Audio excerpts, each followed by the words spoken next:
Hello. Thank you for being here. I'm Luca de Biase. I'm sorry for my English. I'll try to do my best. We're going to miss something and have a lot of good experience in 1 hour. So first, we will have Ethan speaking to us about his book and whatever he wants, and then we react, and you will have the time for asking questions. What we miss is something of a phenomenon. When I first saw Ethan, he was attending a conference and he was live blogging. And you never saw a live blogger like him. In 3 minutes after the end of the speech, he published, and what you read was much better than the conference, very much comprehensible and incredibly informative. So that was something that you miss, but you can have it another time.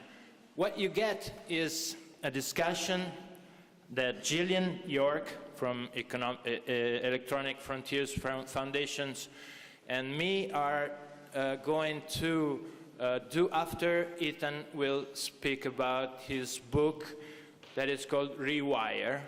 And it's about a very important problem. We are in an international environment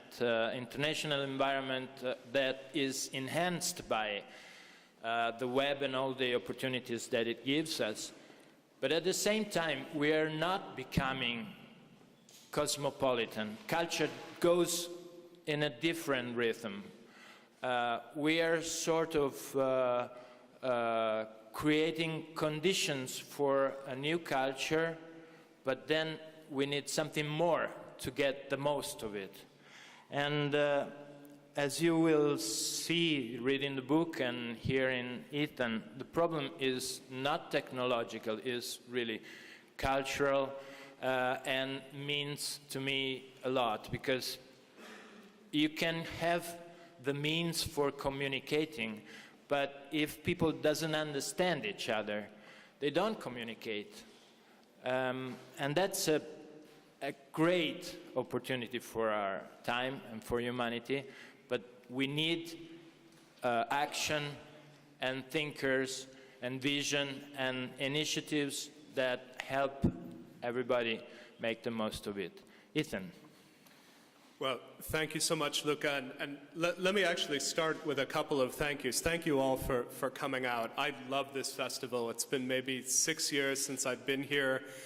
When I came, I met this gentleman who is just one of my favorite thinkers about journalism on this continent. I think he does brilliant work with Nova, and I'm happy to be here with him. I'm also here with a dear friend of mine who is one of the smartest thinkers in the world about the internet and human rights, and someone who has worked with me on the Globalvoices project for many years. So I couldn't be happier with who I'm sitting with here.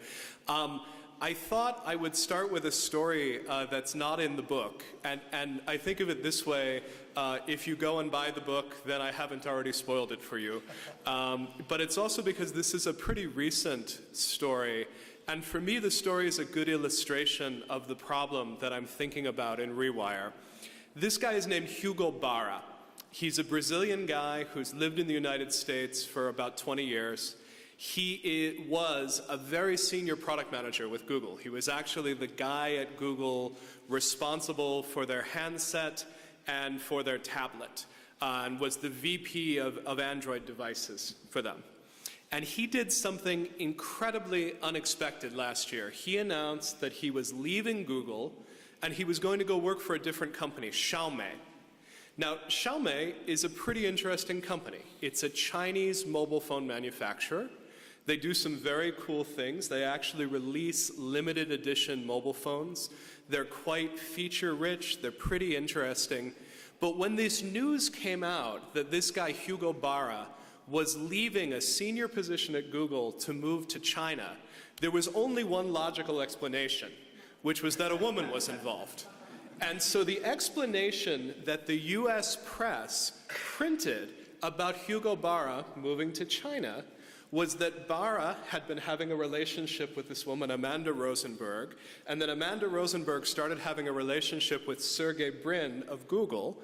And as everybody knows, if you get into a fight with a woman with Sergey Brin, the only thing you can do is leave the United States and move to China.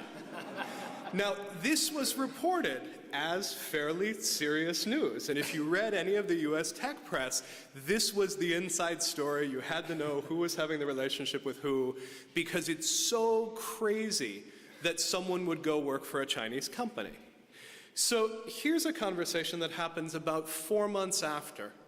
Barra comes to Paris. He goes to the Web conference, which is a great conference about the web. And he says, look, you guys are idiots. China is the place to be right now. There are 600 million internet users in China. They are well educated, they have disposable income. Even if you're just a curious person, the Chinese internet is totally fascinating because it works in very different ways than the US internet does. You have a site like Weibo, which has a lot of what's cool about Twitter, but it's actually much more powerful and much more politically influential. You have a site like WeChat that people use in ways that they use Facebook and Twitter, but it can do things that none of these sort of European or US technologies do. One thing WeChat does is it actually introduces you to other people running WeChat who you've never met before. I used WeChat last summer in Guangdong, and I just started randomly talking to people who were in the same place who would then come over and meet me. It's a very, very different paradigm. Alipay, associated with Alibaba, digital cash on your phone. You can use it locally, you can use it globally. JD.com, they will sell you a huge variety of goods, and if you live in a major Chinese city, they will deliver it to you within 4 hours. And so Barra looks at this and basically says, you guys are missing the boat. You are not paying attention to the way the world is changing. And so what I want to say is, this is not a story about the Chinese internet, although the Chinese internet is amazing. And it's something that even with all the levels of censorship, even with all the levels of control, there's an amazing amount that happens in China that we should be watching and paying attention to. So it's not a story about the Chinese internet, but the Chinese internet is awesome. It's not even a story about how stupid Americans are about the rest of the world, although a lot of the time, Americans are really stupid about the rest of the world. What it's actually a story about is how we see the world and how we don't see the world. So we see the world through media. Most of us don't have the opportunity to travel all the time. So we see what we read, we see what we see on YouTube, we see what we see on social media. It's our window on the world. And if we don't have that window, or if we look through that window in a particular way, we see the world in a distorted way. And I think in many cases, we know that the world is getting very highly connected. We know that there's massive international trade. We know that the things we interact with, the objects in our life, may be from all over the world. And we know that people can go and travel anywhere. And we also know that it's possible to connect almost anywhere in the world. And that if you are, for instance, an Italian living in the United States, this is the best time to be in that position because you have Skype and you have Facebook and you have all these tools that allow you to maintain these connections. So this should be a moment where this window of the internet keeps us very, very well connected with the world. But instead, something really weird is going on. So I started looking at this in the United States. And I started looking at this, by the way, because I do a lot of my work in Africa, West Africa, particularly in Ghana. And I never open a newspaper and see a story about Ghana. And Ghana's a big country and a really interesting and really influential country. But I never see anything about it. And I started researching, I started reading, and I discovered that the amount of coverage of international news in the US peaked during the Vietnam War. It's gone downhill ever since, almost year after year after year. And so I said, okay, Americans are idiots. I'm sure this is a local problem. But it turns out exactly the same problem has happened in the UK. You look at UK newspapers, you look at how much coverage they've given to international events, it's fallen 45% in the last years. And I started trying to look more broadly, and it's hard to answer this question precisely, but one thing that it is interesting to find out is that even with the internet, where it's possible for me as an English speaker to read the BBC or the Guardian or the Times of London or Times of India, I mostly read local media. And in fact, everybody mostly reads local media. Italy isn't on this chart. You guys come up at about 98%.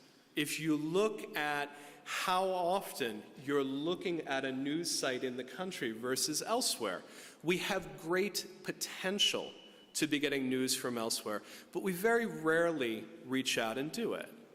And what's interesting is these news sources are shifting, even though it's much easier to report on events overseas. You can go out with a video camera and a phone, and you can file a story from a place like Ghana.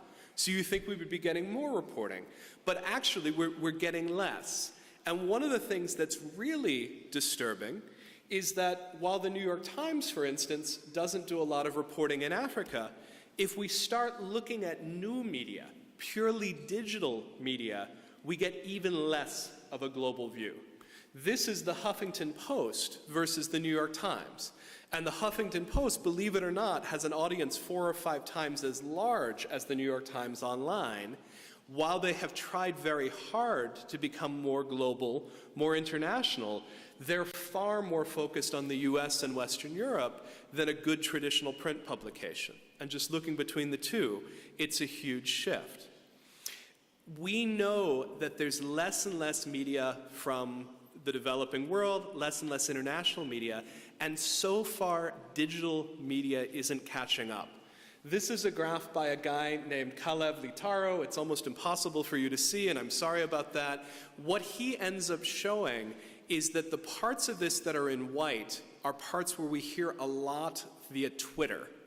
The parts that are in red, and you can see the red in Africa, you can see it in India, these are places where there's almost no Twitter, and what news we get is from professional media. And remember, professional media has been dropping international coverage for 40 years. And the reason professional media is doing, and one of the things we can talk about, Luca, is whether this is happening in Italy as well. In the US and the UK, it's very expensive. It's quite expensive to go out and report international stories, even if it's easier. And if all you're looking for is the page views, it's much cheaper to do entertainment or to do light news. So that's part of the problem. When we're looking for news, whether it's old-fashioned news, whether it's digital news, we're getting less internationally than we used to. But another big problem is Google, because Google has made it possible for us to get what we want. And most of us don't wake up every morning and say, I want to know what's going on in Nigeria. And if you do, it's probably because you have a strong personal tie to Nigeria. When we shifted from getting our news from newspapers to getting it from Google, we suddenly have more choice. And more choice is not always a good thing. I would be a healthier guy if I had less choice over what I ate when I go to the restaurant or when I cook for myself. Sometimes you actually want someone to try to make some choice for you. And part of what's happened with choice is that we can choose the media that is about our country, it's about our politics, it's about our sports teams. And the thing that has really aggravated this is the idea that we now get our news from social media. And so a company like Facebook is built around this idea of reinforcing your existing friendships. If anyone here remembers what happens when you sign up for Facebook, the first thing it does is it asks you to list all your friends. It asks you where you went to university, where you went to secondary school, where you went to elementary school, where you've worked, and it tries to find all those old relationships. Facebook is in no way about meeting new people. Facebook doesn't want you to meet new people. Facebook wants you to maintain ties with old people. And it's because it's very low risk. Facebook knows that that update from someone you've known for a long time is always going to be at least a little bit interesting to you. Whereas if Facebook says, you know what, there's a journalist in Italy, you don't know him yet, but you really should meet him, it's very high risk. And Facebook can't take the risk because they're based around the ad page views. They need you to stay, they need you to click again. So this is what happened with Hugo Barra. If you only are looking at US tech media, you are convinced that Google is the center of the world. And the idea that someone would go and work for a Chinese company, it's crazy. You'd never think of it. If you are someone who follows China, you have a lot of Chinese friends, you know that, you look at this and you go, wow, Xiaomi seems like a good fit. That seems like a great place for him. But it's one internet, and it's very, very many different worlds that we end up residing in. And this happens because of a very deep human tendency. And here, for whoever's translating, forgive me, this word is not even very common in English, but the word is homophily. And it means the love of the same. It means the tendency of birds of a feather to flock together. And when you study human psychology and sociology, this is perhaps the best documented tendency in human history. People try to live near people who they have something in common with. Common religion, common ethnicity, common income level. People do it in universities. People do it when they walk into a lecture hall. People have done studies that say if you have long hair or if you have glasses, you're going to sit next to someone who has long hair and glasses. And when you ask why you ended up sitting next to that person, people, when they're interviewed, say, well, she looked nice. You look like someone I could be friends with. We have this uncommon ability to find something in common with people and to flock to those people we have common ground with. And there's nothing wrong with this. It's just a basic human tendency. But when you put it on the internet and you give people an enormous amount of choice, an enormous amount to encounter who they talk to and who they hear from, we end up in echo chambers. We end up hearing from the same people, from the same perspectives again and again. And echo chambers are very dangerous politically. They tend to make people more radical and more extreme. And I think they're at least as dangerous culturally.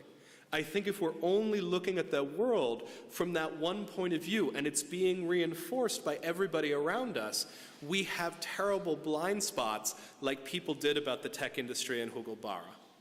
So here's why I care about this.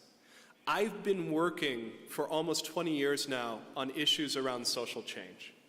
And it strikes me that the big issues these days around social change, something like climate change, cannot be solved in any one country. Even if we have countries taking very smart steps on carbon, as Italy has done certainly better than the US has, we can't do an issue like that alone. You've got to have India, you've got to have China, you've got to have international dialogue and debate about it. Even if you don't want to save the world, if you just want to save yourself, we're starting to see threats that are extremely global in scale, like SARS, like other diseases that are essentially hitching a ride on top of globalization. And simply being able to deal with acute problems may mean that we need to talk internationally and look for solutions. I worry that part of what happens in these echo chambers that I'm talking about may help explain a little bit of what's going on right now as we head up to European Parliament elections. And we're seeing the rise of parties like Golden Dawn in Greece. We're seeing the rise of a party like Jobbik in Hungary, which is a country I spend a lot of time in. If you're only hearing from people in your own nation saying Hungary is a special case, it has special ethnic rights, it should be able to take over parts of Romania, maybe that sounds sane if everybody else you're talking to says that. It doesn't sound sane if you're trying to get other people's point of view and another way of looking at it. And maybe as we think about this rise of right-wing extremism that many of us are worried about in Europe, we should think about what's happening to us. Finally, real good reason to care about this. Diversity makes us better. It makes us smarter. It makes us more creative. There's really good research on this. This guy, Ron Burt, did research on where good ideas come within a big company. He actually surveyed everybody in a company, asked for their ideas, put the ideas in front of management, figured out which were the best ideas. The people who had the best ideas were the people who were bridges within the network. They were connections between different parts of the company. And what Burt says is creativity is an import-export business. If we have a wide view of the world, we can see things that will be really interesting and creative in different contexts. It's not an accident that this painting by Picasso looks a lot like this mask from Benin. Picasso was a massive collector of African art. He had masks like this in his studio, and he took something that was very ordinary in West Africa, and he brought it into a new context, and it became extraordinary. If we want to be extraordinary, one of the most powerful things we have is the internet to let us look across borders. So I've been trying to work on this problem for 10 years of figuring out how do we get more cosmopolitan, how do we get more broad. I've worked with incredible people like Jillian who are bridge figures. They're people who understand two cultures really well. Jill, and I hope she'll talk a little bit about this, is from the US. She's actually from close to my hometown, but spent 3 years in Morocco, speaks Arabic fluently, is a great way of explaining what's going on in Morocco to a global audience. And at this point with Globalvoices, we have 1,300 people who volunteer to try to explain what's going on in a different country. And we do this in more than 30 languages, including in Italian, because Italian is one of the languages that we reach out in. And we've done it for 10 years, but one of the problems we've never solved is all we've done is we've increased the supply. We've not increased the demand. We make it easier for you to pay attention to content from the rest of the world, but you would have to want it. And so this is what I'm working on now. I'm interested in how we track our own behavior. That's a Fitbit. It's a little counter that counts how many steps you take during a day. And if you're someone like me and you're losing weight, it's really helpful to know, did I walk a lot today? Do I need to go to the gym? Do I need to work out?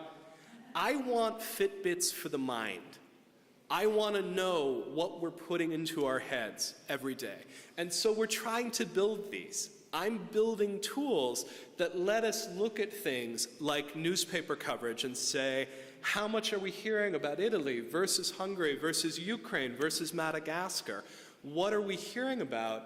And if we're not hearing about certain places in the world, can we change our behavior?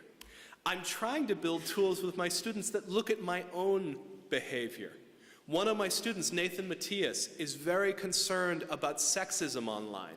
And he built a tool called Follow Bias. You can enter your Twitter username, and it will figure out how many women and how many men you follow. And I use this slide because I'm embarrassed by it. I put it up there because I'm embarrassed that I follow almost twice as many men as women, and I'm going to keep putting it up there until I get better about this and change it. Because you have to look at these numbers. You have to understand how to change things. Another one of my students is building something called Terra Incognita. And this is something that, with your permission, reads over your shoulder. And if you only read about Europe, it will start suggesting other parts of the world that you might want to learn about. And it will point you to new articles about it. This is an alpha. You can go to this site and sign up for it. And every time you open a new browser in Chrome, it will give you one of 1,000 cities in the world and try to give you something to read about it. And it will do it in the cities that you haven't found yet. Here is my big point. I don't like how the internet works right now in terms of isolating ourselves by country. I don't like that it makes it too easy to hear only from the people that I hear from. But I've helped build the internet we work on today. I've been building the web and building companies online since 1994. None of this stuff is inevitable. If you don't like Google Glass and I don't like Google Glass, we don't have to do Google Glass. If you think there should be more privacy online, we can work for more privacy online. If you don't like this tendency of the web to connect us to the people we already know, we can and we should rewire. And that's why I called the book this, and that's the core idea behind it. And now I'm going to shut up because these guys are significantly brighter than I am, and we want to make sure that they talk as well. But thank you very, very much.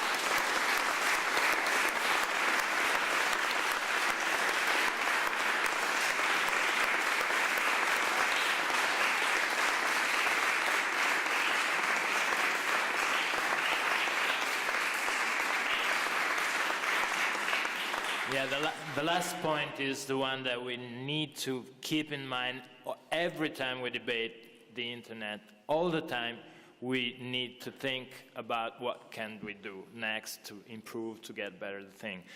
But I would like very much to Jillian to start reacting. Of course, I would like also to know more about Globalvoices now and what's happening there. Sure. Well, so let me start by talking about Globalvoices, which Ethan is the co-founder of, along with Rebecca McKinnon, who's also a wonderful speaker and thinker on these issues.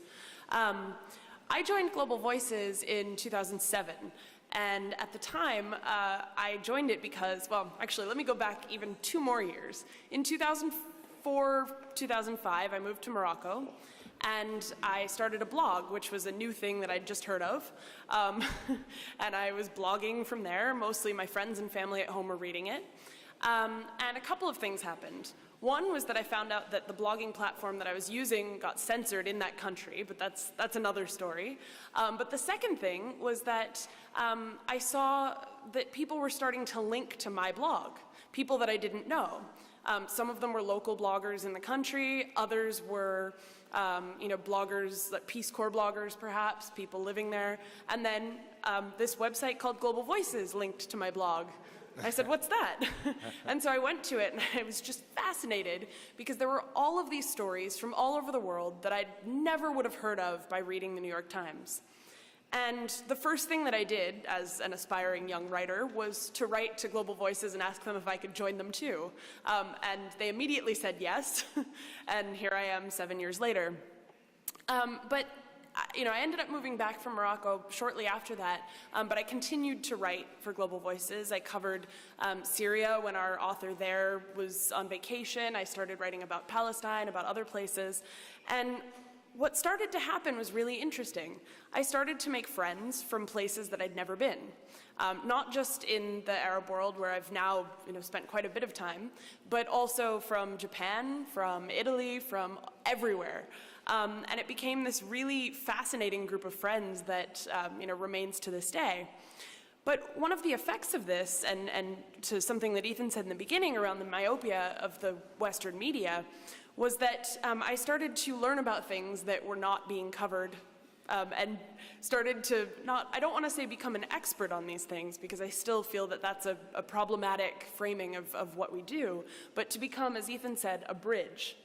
And so what that ended up meaning for me was that I was able to, in the spring of 2011, suddenly the media started contacting me because I knew people who were on the ground in certain countries.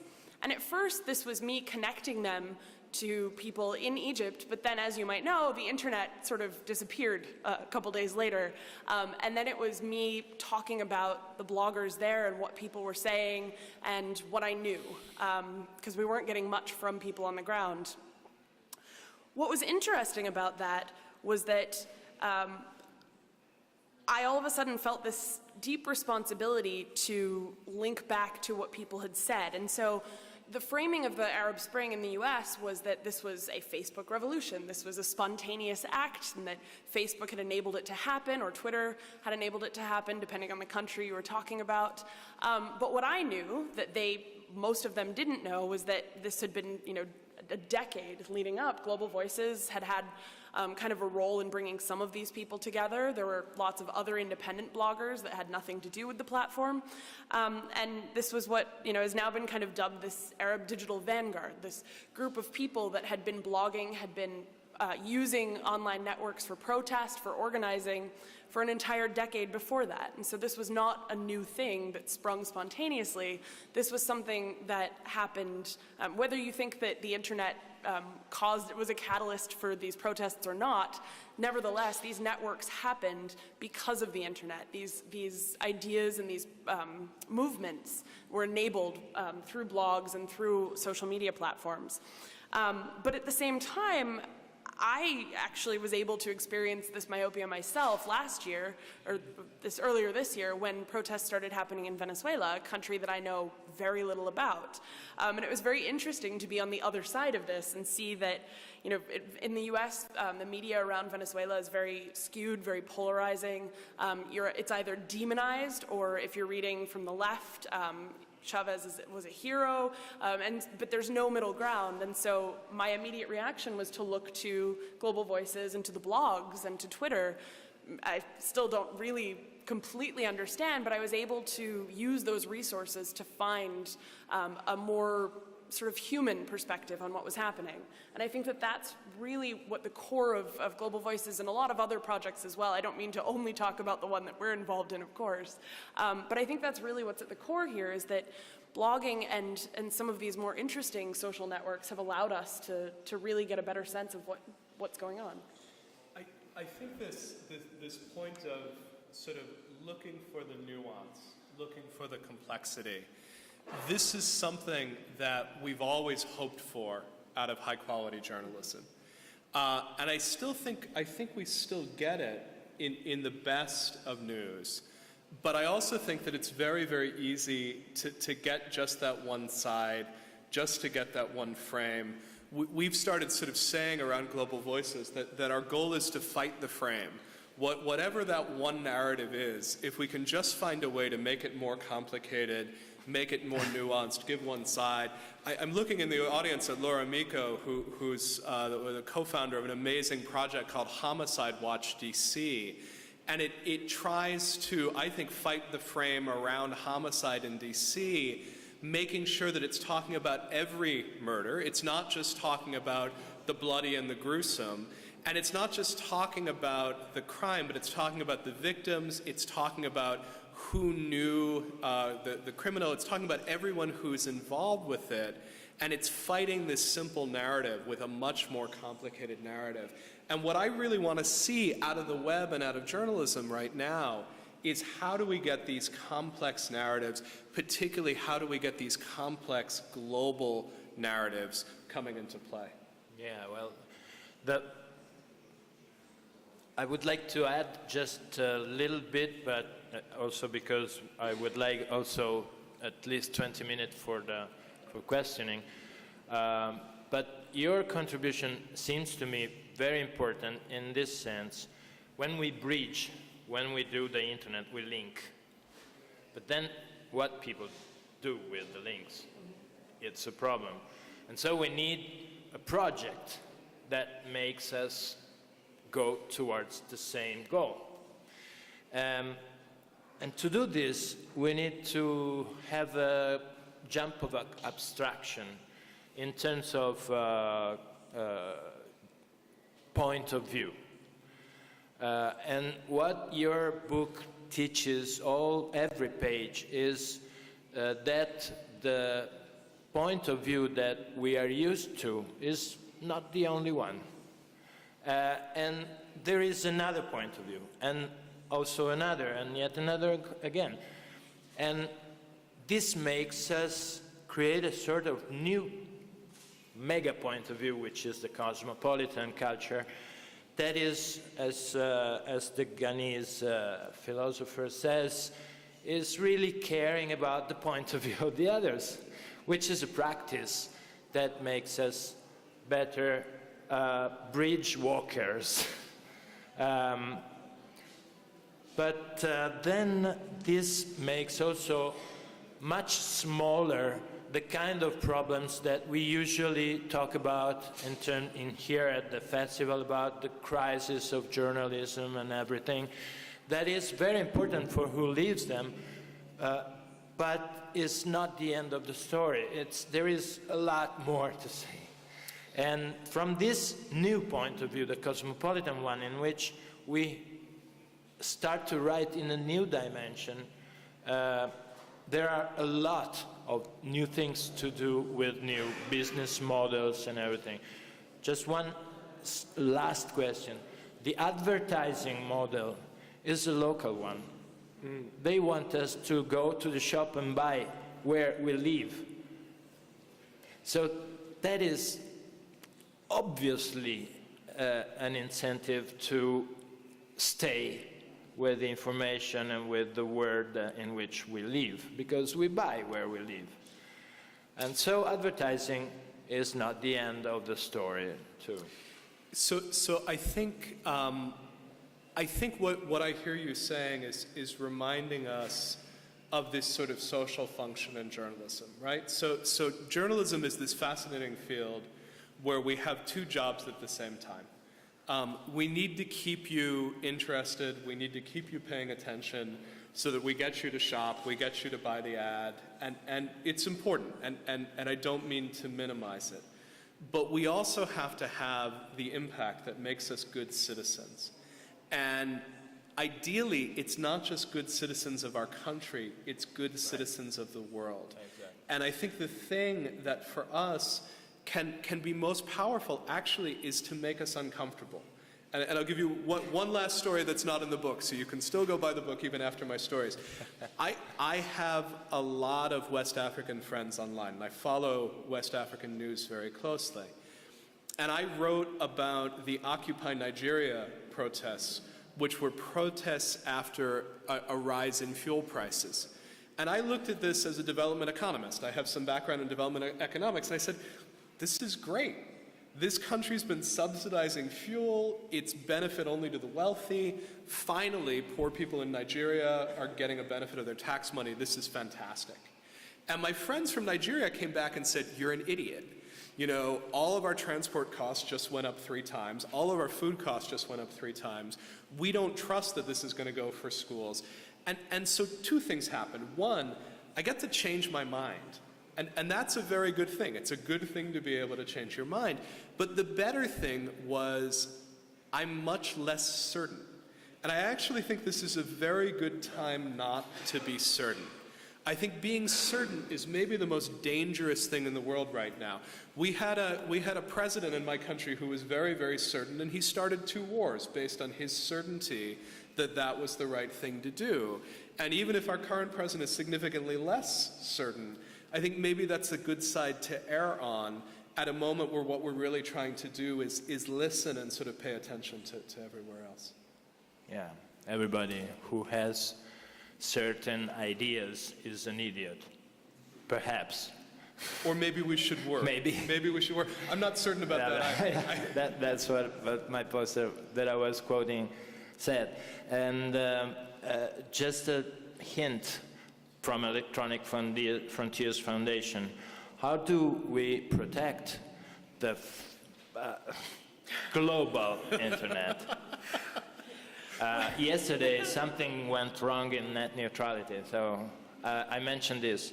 3 minutes, and then we ask people. Okay, so I'm going to focus then back on the same region that I was talking about, just to share a story about how we do this. So, in Ethan's book, in the first chapter, he talks about the example of the Innocence of Muslims video, this really nasty video created by a Coptic Christian Egyptian American who really did this to rile people up, and the way it ended up being presented back to Egypt and other parts of the world was it was presented as though it were an American film for an American audience, a popular thing that people wanted, when it was not. It was meant to incite. And the immediate reaction of YouTube was to take it down in Egypt and in Libya. Now, they had been under some pressure from the State Department to take it down entirely, or for the White House rather. They chose not to, but instead they censored it in 2 places. And what was really interesting about this, I was actually with someone from Google at the time, and they were saying, well, yes, of course, we consulted with the locals, this is what the people want. And I went and I did the background research, and I talked to, the good thing is, because I do this work, and I've got all these contacts in the region, I know who the free speech activists are and the human rights groups. And I asked them for their opinion, and every single one of them said, we don't want American companies making decisions for what we can see on the internet. That's an Egyptian issue, a Libyan issue. And so as a result, we were able to work with some of these organizations to come out and say this was not the right thing to do. And I use that anecdote basically to say that I think that when it comes to protecting the internet, when it comes to protecting free speech, privacy, net neutrality, what have you, it's not something that can be imposed from anywhere else. It's something that really needs to be done with the idea of solidarity behind it. When I take a position, I mean, yes, I am absolutely a free speech maximalist, I'm guilty of that, but when I take a position on a certain country, I'm working with people in that country telling me that, yes, this is what we want. Now, they may also be in the minority, but I think that what we're seeing with all of the censorship that happens, both by governments, by companies, and of course surveillance as well, which I've talked about elsewhere, so I won't focus here, is that really an internationalist perspective is beginning to emerge, where you have all of these folks around the world who are cooperating and collaborating and kind of coming to the same conclusions. And on the one hand, you could perhaps say that that is just as dangerous in the sense of groupthink, of certainty. But on the other hand, it's a group of global people from very different countries and backgrounds sharing the same perspective and kind of organizing around that. So it is tricky, and I'm not always certain either that when I say, yes, I think we should leave that video up, that is the right solution, because what if it does result in death? Certainty is dangerous, I agree. But just to give an example of that internationalism, Jill, who is one of the very senior people on international freedom of expression for Electronic Frontier Foundation, which historically has been a US organization, is actually relocating to Berlin so that she's closer to freedom of speech advocates in the Middle East and also in Europe, so that this does become more of a global conversation of where we're going on this. But maybe we should open up at this point. That's the right thing to do, but you should raise your hands if you want to speak. Please. Number and one, do we have a number microphone, or should we shout it out, or? Mic is coming. There it is.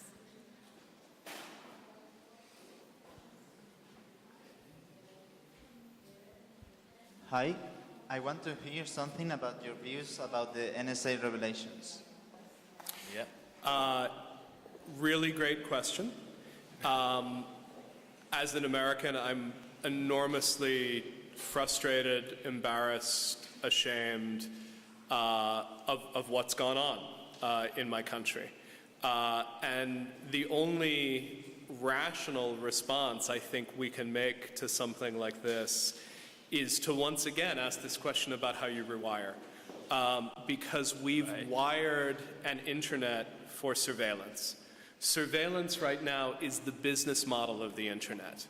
It's not just that governments are surveilling you, it's all of the corporations as well, because trying to figure out as much as they can about you to sell ads is that business. And because we've gotten so accustomed to surveillance on Facebook, on Google, on everywhere else, there has not been the shock and outrage that there should have been in the United States about this. The other thing, and I'll just be very honest with you, is that in the US right now, a lot of us, particularly on the left, are feeling very powerless. We elected a president that we thought was consistent with our beliefs. He's been a big disappointment. Our Congress has become a disaster. We don't entirely know how to make these changes through law. So a lot of us are working on these changes through technology. We're trying to figure out how to make encryption more common, how to make it more pervasive, not necessarily because we think we can beat the NSA, but because we think we can raise the cost and make it much, much more difficult to do the sort of mass surveillance that's going on. But, I mean, all I can say in an audience like this one is, I'm sorry, I'm ashamed, We're trying to work on it. People like Jill are working on it much more directly than I am. But this is something where all I can hope from it is that it brings us to a dialogue, because this path we've gone down is a very dark one. Hi, Ethan, and thanks so much for your speech. Very interesting. Nice also, to see my you. daughter writes something. Okay, two questions. The first, I read your book, or your book, but in particular, Rewire. And first question, the concept of self-segregation, is it similar to the problem, to the topic of the end of social bound, that it's so frequently analyzed from critical theories? And the second question, about the role of blogger. I think that your idea about the role of blogger, it's similar to the theory of two-step flow of communication. Yep. So you're bringing up two wonderful pieces of social theory in this. And so let me try to explain really quickly in my responses of this. There's an American social scientist, Bob Putnam, who wrote a book called Bowling Alone that proposes this idea that we're losing social cohesion, we're losing social capital. And we could simply say that this is a controversial book. I've joked at times that there's now almost a field of Bob Putnam studies of basically either trying to say he got it right or he got it wrong. At a certain point, I'm not as concerned about whether there's a change in how much social cohesion there is. I'm more concerned about whether there's something we could do about it. Whether we could choose individually or as a group of people that we're going to care about a wider group of people. And Jillian made this point in telling her story with Globalvoices. She's made the decision to care about a lot of people who are not from the same background as she is, but it's been a very conscious choice, and I think it might have to be a conscious choice. You're also referencing the two-step theory of political influence, which says that we're not so much influenced by the media, we're influenced by people who are influenced by the media. We're influenced by our friends. And what I would say is, I had really hoped this would be true in blogging. I really hoped that by saying, here's a real Egyptian telling you how frustrated they feel about the situation after the Arab Spring, that it would become more real and more personal. And what I would say is, for me at least, my experience is that it's been harder than we thought. That maybe the two-step model works for people who are very close to you, people who you feel a really strong bond with, you're going to take their opinions seriously. But maybe it doesn't work just for someone who you know as an online presence and who isn't really full to you. And I think that's a challenging piece of it. Thanks.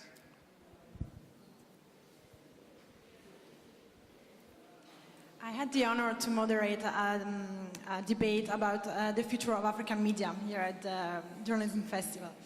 And while I was preparing the moderation, a friend of mine suggested me to ask to the speakers what would have happened if during the Rwanda genocide people would have Twitter to tell and to communicate with the West about what was going to happen.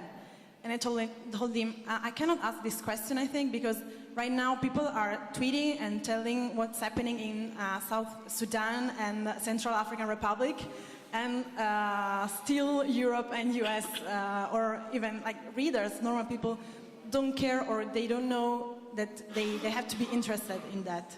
So your concerns are also my concerns. Yeah. But my question is, how is the level of this debate about rewiring in Africa or outside US and Europe?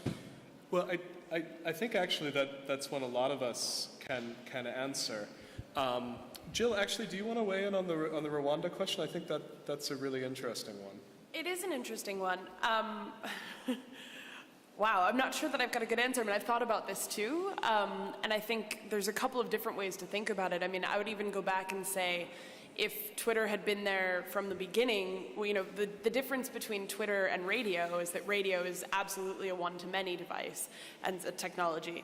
And so it allows one dominant group to, you know, make a demand upon whomever, whereas had, let's say, rather than using radio, there had been calls for incitement on Twitter, calls for violence on Twitter, would that have had the same impact? And that would be the question that I'd kind of reframe it to that, rather than, you know, would Twitter have saved it? Because we know, looking at Syria, where there are far more people on Twitter than there are in the Central African Republic or South Sudan, that just tweeting about war, about attacks from the government has not changed much. But it has made us more aware. And it certainly did start protests in some places. So yeah, I think that's how I would reframe it. Anyway. So here's actually two fairly recent African stories that I think give both sides of that, right? Right now, many of us are tweeting the hashtag 234girls. And we're tweeting it for two reasons. It's 234 girls, we believe that's the number, who are abducted by Boko Haram and are being held somewhere in northern Nigeria. 234 is also the phone dialing code for Nigeria. And so it's not just about these specific women, but it's a way of talking about everyone in Nigeria who's vulnerable. And most of what we're tweeting is, I cannot believe no one is covering this story, but not a lot of people are covering this story. So I don't think that model of showing the world would change it.